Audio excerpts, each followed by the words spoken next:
Pak Fikar. Selamat sore, Chandra dan Nadia. Sehat, Pak? Sehat. Alhamdulillah sehat. Bapak lagi di mana nih? Di rumah aja, Pak? Saya di rumah, ya.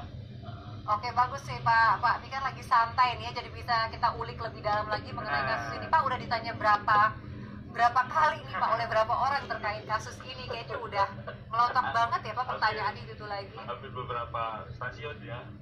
Hampir semua stasiun sudah nanyain. Nah, kalau dari pandangan Bapak sendiri sebagai pakar hukum, ini sangat menarik kasusnya karena tidak hanya saja bagi kita, media internasional pun juga memberikan pendapatnya. Tapi kalau dari kacamata Anda sendiri nih ya, sebagai seorang pakar hukum dengan kondisi hukum Indonesia seperti ini, gimana Pak pandangan Bapak? Ya, gini. Sebenarnya undang-undang video porno itu sebenarnya masuk ke wilayah, kalau di dalam perspektif hukum pidana ya, itu namanya tindak pidana kesusilaan. Ya, tindak pidana kesusilaan sebenarnya ada 3 undang-undang yang mengatur. Ya, yang pertama KUH pidana, kemudian undang-undang ITE juga ada 1 pasal, kemudian yang paling banyak adalah undang-undang soal pornografi. Nah, di 3 undang-undang ini diatur sebenarnya. Ya, umpamanya yang paling menarik itu di KUHP, yaitu soal dilarang orang mempertunjukkan alat-alat atau apapun yang bernuansa seksual. Ya, nah itu ada pasalnya itu ya, dilarang ya, dan ada ancamannya juga 2 tahun lebih. Nah, cuma karena ketika pemerintah Indonesia mencanangkan program keluarga berencana dan kampanyenya itu harus menunjukkan umpamanya IUD, kondom dan sebagainya gitu ya, maka undang-undang itu sebenarnya mati itu ya, mati, tidak bisa digunakan. Nah, karena itu kemudian lahirlah undang-undang ITE itu begitu bersamaan dengan masuknya internet gitu ya, lahirlah undang-undang ITE, dan di dalam undang-undang ITE itu ada juga diatur ya, artinya orang dilarang menyebarkan informasi atau dokumen atau gambar atau apapun yang bersifat melawan kesusilaan ya, ancamannya cukup tinggi 6 tahun ya, dan bisa ditahan kalau 6 tahun. Nah, itu di undang-undang ITE cuma 1 pasal itu yang menyangkut kesusilaan. Nah, yang paling banyak adalah di undang-undang pornografi. Nah, undang-undang pornografi itu sudah jelas pasti gitu ya, pertunjukan atau apapun yang berbau pornografi itu pasti dilarang dan diancam oleh hukuman ya. Nah, persoalannya adalah kan orang sering mengaitkan seksualitas itu urusan privat, urusan pribadi orang kan ya. Karena itu tidak dalam undang-undang pornografi pun disebut ya, meskipun kita membuat gambar diri kita atau diri siapapun gitu ya, tapi diperuntukkan untuk kepentingan pribadi ya, atau untuk kepentingan diri sendiri, itu bukan pidana ya, bukan pidana. Karena itu boleh gitu sebenarnya ya kan, boleh. Hanya saja kalau dikaitkan dengan undang-undangnya adalah kalau itu tersebar ke masyarakat luas, apakah itu menggandakan, apakah itu menyebarkan, intinya itu tersebar ke masyarakat luas. Nah, ini yang nggak boleh itu gitu ya, yang tidak boleh itu disebarkan ke masyarakat umum, itu yang menjadi tindak pidana. Kan sebenarnya tindak pidana kesusilaan atau pornografi ini sebenarnya bukan tindak pidana intinya. Tindak pidana intinya itu adalah pemerkosaan ya, pemerkosaan dan perselingkuhan, perzinahan, istilah KUHP itu udah kelompok. Nah, kenapa pornografi dilarang? Karena merangsang ke sana gitu, merangsang ke pemerkosaan atau ke perselingkuhan. Kira-kira itu ininya, rasionya seperti itu. Nah, karena itu kemudian pornografi itu dilarang gitu. Dan dilarang pun di wilayah publik itu, bukan di wilayah privat. Ketika itu dibuat untuk kepentingan diri sendiri ya, maka dia tidak dapat dipidana, siapapun orangnya tidak dapat dipidana. Nah, karena yang dilarang adalah yang di wilayah kepentingan umum, maka selain pembuatnya juga ya orang yang memberi fasilitasi dibuatnya pornografi itu untuk disebarkan itu juga kena gitu ya. Kemudian modelnya juga ya, pemainnya yang ada di dalam film atau apa itu juga dipidana juga ya, dipidana 10 tahun bahkan zamannya ya. Nah, kemudian orang-orang yang memaksa orang untuk jadi model juga itu kena.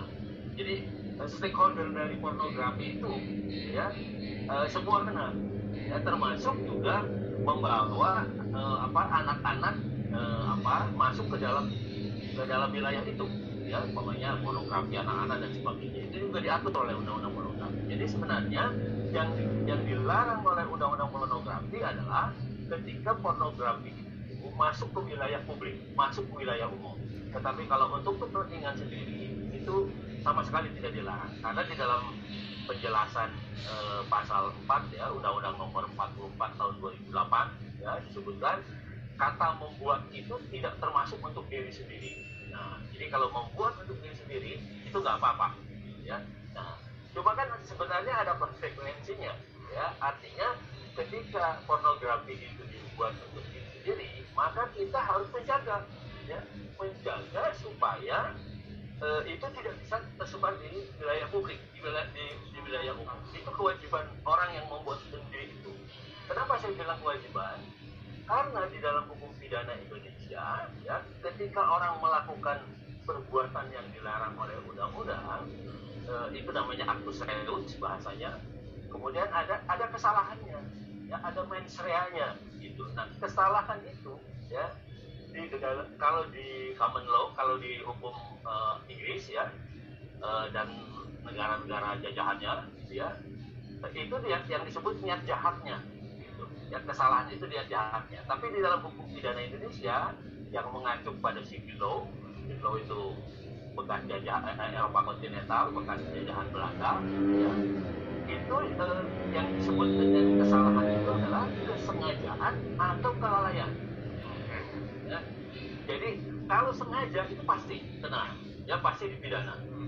Tapi di dalam hukum Indonesia lalai pun itu kena. Contohnya paling konkret adalah orang yang bawa kendaraan bermotor, ya, dia nggak niat untuk menabrak orang, tapi kemudian ada orang nyerempet kemudian jatuh dia meninggal, dia masih kena juga karena dianggap lalai dia membawa kendaraannya. Nah, itu yang penerapannya dalam praktek gitu. Nah, jadi itu yang harus hati-hati dijaga gitu. Ketika orang melakukan sesuatu, maka dia bisa menjadi pidana karena dia melakukannya menyebar, umpamanya dalam konteks pornografi ini menyebarkannya secara sengaja atau karena kealpaan dia. Jadi karena kelalaian dia kemudian itu tersebar gitu. Nah, itu juga terjerat gitu oleh undang-undang. Tidak ada niat ke arah sana, tetapi karena putusan-putusan tetap dianggap itu ya Pak ya. Kenapa?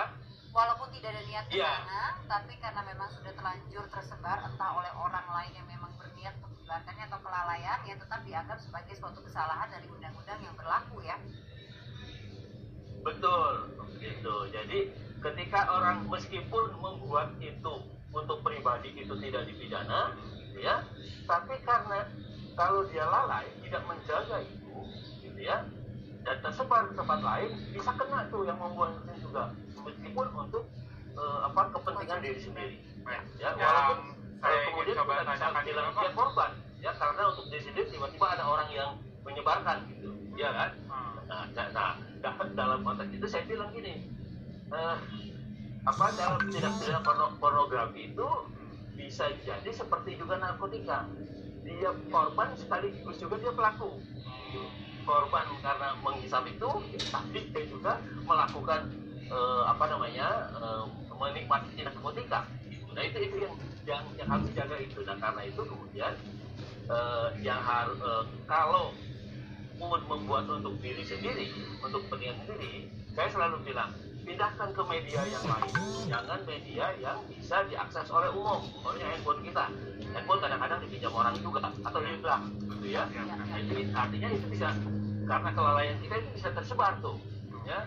Nah, itu seperti itu. Atau kalau belum sempat dipindahkan ke media yang lain, yang kita bisa jaga keamanannya, ya.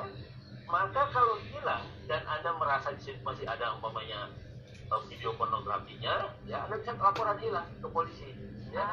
Nah, artinya apa? Artinya ketika itu tegas, Anda sudah tidak bertanggung jawab lagi karena Anda udah bilang itu hilang di luar kemampuan Anda untuk untuk menjaga itu supaya tidak tersebar. Dan salah satunya adalah dengan proteksi juridis itu tadi laporan hilang ke polisi. Yang saya ingin tanyakan juga nih Pak, kan tadi Bapak juga menyebutkan bahwa dengan kelalaian tersebut sebagai orang yang tadinya akhirnya disebut kehilangan ya, atau videonya akhirnya disebarkan, dia secara tidak sengaja akhirnya video tersebut akhirnya tersebar menjadi konsumsi publik. Nah, akhirnya yang sekarang kasusnya sedang ramai ini dengan artis G dan juga MYD ini akhirnya jadi ada kan perdebatan yang muncul, dia ini pelaku, dia tetap korban. Nah, ini ternyata dua-duanya adalah dapat bersamaan yang akhirnya dibawa gitu di dalam ranah hukum ini, bahwa artis G ini dan juga MYD adalah seorang pelaku dan juga korban. Lalu bagaimana dengan penyebarnya gitu ya? Kita tahu ya dari beberapa kasus yang serupa, ini juga kadang kita nggak tahu nih penyebarnya sampai sekarang juga belum disebut. Nah, ini yang seharusnya jadi pelaku sesungguhnya apa tidak ya Pak? Ya, karena itu tadi yang saya katakan, pasal itu tidak disangka pasal 4 dan pasal 8 ya, pembuat dan model ya. Nah, di pasal 4 itu intinya adalah penyebarannya. Jadi siapa yang menyebarkan pasti dia kena, ya, pasti dia disebut sebagai pelaku dan bisa dihukum gitu. Ya, itu penyebarnya gitu. Nah, kok bisa tersebar? Nah, itu tadi saya bilang ya, kalau dilihat kan mungkin tidak ada niat jahatnya untuk menyebarkan, ya tidak ada mensreanya gitu. Tapi itu tadi saya bilang di dalam hukum Indonesia itu ya ada dua kesalahan itu, kesalahan karena disengaja, kesalahan karena kelalaian. Baik. Tapi kan saya mau tanya nih, karena tadi dikatakan kelalaian, salah satu hal yang bisa kita lakukan kalau seandainya kita memiliki hal seperti itu adalah kalau kita laporkan kepada pihak berwajib yang menunjukkan bahwa kita tidak lalai, bahwa ini di luar kuasa kita. Nah, artis G ini sendiri mengatakan bahwa dia saat melakukan itu sedang di bawah kondisi alkohol. Nah, apakah itu juga bisa meringankan? Jadi ini sebenarnya bukan suatu kelalaian, tapi dia lakukan dalam kondisi tidak sadar. Oke, jadi gini, kan membuatnya sendiri itu bukan larangan, bukan tindak pidana. Yes, paham. Membuat sepanjang tidak disebarkan. Betul. Membuat untuk dirinya sendiri, baik dalam keadaan sehat maupun dalam keadaan mabuk atau tidak sadar, itu tidak dipidana. Oke. Tapi yang jadi soal adalah kenapa ini tersebar? Ya. Nah, tersebarnya kan pasti setelah tadi itu videonya kan gitu ya kan. Nah, itu tugasnya penyidik mencari, ya, tugasnya penyidik. Kalau penyidik berani menetapkan artis G itu sebagai tersangka, maka penyidik atau kepolisian harus punya bukti dia bahwa si pembuat itu juga bisa ditersangkakan gitu. Ada alat bukti yang lain, ya, umpamanya keterangan saksi atau bukti surat atau bukti-bukti lainnya, ya, bukti umpamanya videonya dan sebagainya gitu. Kan sekarang pelacakan terhadap perpindahan perpindahan muatan internet ini kan bisa dilacak kan sebenarnya. Ya. Dari akun satu ke akun yang lainnya itu bisa dilihat sebenarnya gitu. Nah, walaupun itu, ini terjadi sudah saya cukup lama ya Pak. Polisi sebelum menetapkan artis G itu sebagai tersangka, dia sudah lebih dahulu menetapkan si penyebarnya itu sebagai tersangka. Oke. Siap. Wah, ini akhirnya kita juga banyak mendapatkan insight dan juga pengetahuan tentang hukum yang terkait nih ya, karena kita kalau lihat sosial media masih aja orang meributkan tentang siapa pelaku, siapa korban dan lain-lain, dan akhirnya kita bisa melihat ini secara dari kacamata pakar hukum yang sebenarnya gitu, bahwa artis G ini ya mau tidak mau karena kelalaiannya ya akhirnya tersebar menjadi pelaku sekaligus juga korban. Nah, tapi sekarang begini Chandra, iya, halo, ya Chandra, sekarang ini baru penyidikan. Artinya belum tentu hakim di pengadilan itu sependapat dengan kepolisian, gitu loh. Oke. Iya, jadi begitu sampai ke pengadilan itu harus periksa lagi, ya kan, diperiksa sependapat nggak hakim ini dengan apa yang dikemukakan oleh kepolisian menempatkan kata orang korban sebagai tersangka, seperti itu ya. Nah itu nanti diperiksa pengadilan. Jadi artinya meskipun dia sekarang sedang ditersangkakan, dia belum bersalah. Ini ajas praduga tak bersalah, ya. Dia belum bersalah, gitu. Jangan dihukum dulu dia. Ini baru disangka. Nah pembuktiannya nanti di pengadilan. Bisa jadi hakimnya tidak sependapat, gitu, ya, dengan tafsir dalam undang-undang bahwa pembuat ini juga karena lalai sebagai tersangka. Oke, jadi mungkin bisa terkait juga kali ya dengan yang nantinya pemeriksaan lanjutan pada tanggal 8 Januari 2021. Nah, kira-kira yang akan dibahas adalah apalagi, apakah mungkin dipertanyakan mungkin videonya hilang atau handphonenya hilang atau terkait apa ya Pak? Kira-kira apa nih Pak topik agenda pembahasannya? Iya, kan gini, pemeriksaan selanjutnya. alat bukti menurut hukum pidana Indonesia itu ada 5. Ya, 1 keterangan saksi. Nah, saksi itu yang melihat, mendengar, dan merasakannya sendiri. Itu keterangan saksi. Nah, saksi bisa 1, 2, 3, 4 bisa. Ya. Terus yang kedua, keterangan seorang ahli. Gitu, ya. Nah, makanya dibilang ada pasti ahli forensik, ahli internet juga dan sebagainya, gitu ya. Nah, jadi keterangan yang kedua keterangan ahli. Ahli akan membenarkan berdasarkan pengetahuannya, ya, menjelaskan tentang video porno itu bagaimana, gitu. Nah itu yang ahli. Yang ketiga bukti surat. Nah, surat itu adalah alat bukti surat yang dikeluarkan oleh instansi resmi. Umpamanya video itu diperiksa oleh Kominfo, nah, nanti Kominfo kan surat bahwa video itu benar asli, gitu. Ya benar asli dan sebagainya. Itu bukti surat. Yang keempat itu keterangan tersangka. Nah, dalam konteks inilah artis itu dipanggil, gitu. Ya, paling tidak mengkonfirmasi benar nggak ini kamu yang bikin, gitu ya kan? Benar nggak kamu pernah kirim ke si A, ke si B, ke si C umpamanya. Nah, itu dikonfirmasi semuanya, gitu. Nah, konfirmasi itu pasti juga berdasarkan keterangan saksi yang awal itu tadi. Ya. Nah, yang kelima ya adalah petunjuk. Nah, petunjuk itu hubungan antara keterangan saksi satu dengan saksi lain, antara saksi dengan surat, antara saksi dengan keterangan tersangka. Itu petunjuk. Nah, itu 5 itu yang akan yang akan diambil oleh penyidik. Kalau menurut Pak Fikar sendiri, ini kasusnya akan seperti apa? Akan terus menjadi sesuatu yang panjang karena memang melibatkan public figure kah? Ataukah bisa nanti pada saat di pengadilan tidak sependapat anggap selesai sudah kasusnya di situ? Ya, bisa begitu, ya, begitu. Sekarang polisi yakin, ya, penyidik yakin, karena dia sudah menetapkan tersangka. Kan mencari alat bukti, tindak pidananya menjadi terang, ya, lalu menetapkan siapa yang bertanggung jawab. Yang bertanggung jawab itu adalah tersangka. Gitu. Nah, setelah tiga-tiganya terpenuhi itu ada bukti, tindak pidana yang menjadi terang, ada tersangkanya, diserahkan ke penuntut jaksa. Dan jaksa yang bawa ke pengadilan. Nah, apakah di pengadilan, ya, jaksa itu bisa membuktikan atau tidak? Nah, itu nanti yang kita lihat di pengadilan, gitu, ya. Nah, tapi berdasarkan jurisprudensi atau pengalaman yang kemarin kan sudah ada juga kan, ya, teman-teman artis yang kena juga kan, ya kan. Nah, itu seperti itu, gitu. Nah, cuma yang lama yang lalu itu dia kena, ya. Bisa dibuktikan bahwa dia pernah menunjukkan kepada orang lain, gitu, pada temannya atau kepada siapa, gitu, ya. Nah, artinya dia tidak hati-hati, ya. Orang lain secara diam-diam umpamanya mereka kemudian menyebarluaskan dan sebagainya. Nah, artinya dia tidak hati-hati. Karena itu yang saya bilang tadi, putusan yang lalu itu kenanya karena ketidakhati-hatian itu.